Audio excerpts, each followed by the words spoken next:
കാലങ്ങൾക്ക് ശേഷമുള്ള UDFിന്റെ മിന്നുന്ന വിജയം സംസ്ഥാനത്താകമാനം ചർച്ചാ വിഷയമായി മാറിയിരിക്കുകയാണ്. ഒപ്പം കോതമംഗലം മണ്ഡലത്തിൽ UDFിന് ലഭിച്ച ഭൂരിപക്ഷവും 16,859 വോട്ട് നേടി ഷിബു തെക്കുംപുറം ജനസമ്മതനാണെന്ന് തെളിയിച്ചിരിക്കുകയാണ്. 56,620 വോട്ടാണ് LDFിന്റെ സ്ഥാനാർത്ഥി ആന്റണി ജോൺ നേടിയത്. 7,000-ലേറെ വോട്ടുകൾ നേടിക്കൊണ്ട് NDA മൂന്നാം സ്ഥാനത്ത് എത്തി. കോതമംഗലത്തെ UDF ആഹ്ലാദ തിമിർപ്പിലാണ്. തെരഞ്ഞെടുപ്പ് ഫലം വന്നതോടെ കാത്തിരുന്ന സന്തോഷം കൈവന്ന UDF അതിരില്ലാത്ത ആഹ്ലാദ പ്രകടനങ്ങളിലാണ്. കനത്ത പോലീസ് സന്നാഹങ്ങളുടെ സുരക്ഷയിൽ പെട്ടി തുറന്ന് പുറത്തുവന്ന ജനാധിപത്യത്തിന്റെ വലിയ സന്തോഷം നാടിനെ ആകമാനം ആഘോഷഭരിതമാക്കി.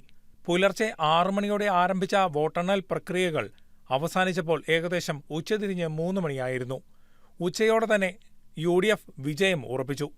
വോട്ടെണ്ണി തീർന്നപ്പോൾ UDF സ്ഥാനാർത്ഥി ഷിബു തെക്കുംപുറം 73,479 വോട്ട് നേടി.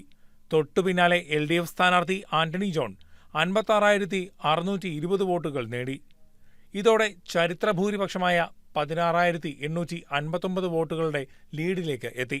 16 ബൂത്തുകളാണ് എണ്ണിയത്. പകുതി എണ്ണിത്തീർന്നപ്പോഴേക്കും ഭൂരിപക്ഷം 7,000 കടന്നിരുന്നു. വരണാധികാരി G. ഉല്ലാസ് ഷിബു തെക്കുംപുറത്തിനെ വിജയിയായി പ്രഖ്യാപിച്ചു. എല്ലാ കൗണ്ടിംഗ് പ്രോസസ്സും ഇപ്പോൾ കംപ്ലീറ്റ് ചെയ്തിരിക്കുകയാണ്. നമ്മൾക്ക് ഒരു റിസൾട്ട് അനൗൺസ് ചെയ്യേണ്ട ഒരു സമയത്തിലേക്ക് നമ്മൾ എത്തിയിരിക്കുകയാണ്. നമ്മുടെ VVPATന്റെ റാൻഡം ചെക്കിങ്ങും എല്ലാം ഇപ്പോൾ പൂർത്തീകരിച്ചു. നമ്മുടെ ബഹുമാനപ്പെട്ട ഇലക്ഷൻ ഒബ്സർവർ നമുക്ക് റിസൾട്ട് ഡിക്ലെയർ ചെയ്യാനുള്ള NOC റിട്ടേണിംഗ് ഓഫീസർക്ക് നൽകിയിട്ടുണ്ട്. ഈ അവസരത്തിൽ ഞാനിന്നിവിടെ നമ്മുടെ ജനപ്രാതിനിധ്യ നിയമത്തിന്റെ സെക്ഷൻ പ്രകാരമുള്ള റിസൾട്ട് ഇവിടെ അനൗൺസ് ചെയ്യാൻ പോവുകയാണ്.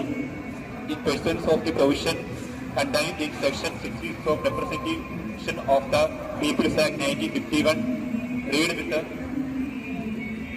Rule 64 of the Conduct of Election, Rules 1961, I declare that Shibu Tekkupurathu House, Angadikara, Kodamangalam, sponsored by Kerala Congress, has been duly elected to fill the seat in the House for the above constituency.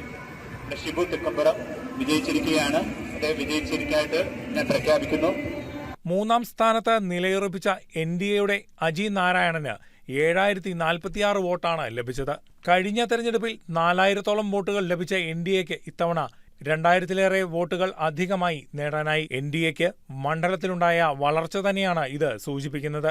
SDPI സ്ഥാനാർത്ഥിയായി മത്സരിച്ച Roy Arakkan 703 vote നേടി. Rashtravadi party സ്ഥാനാർത്ഥിയായ Findo Xavier 137 വോട്ടും കരസ്ഥമാക്കി. എന്നാൽ അതിശയിപ്പിച്ചത് ആകെ നേടിയ നോട്ടയാണ്. ആകെ 612 NOTA. News desk KCV news.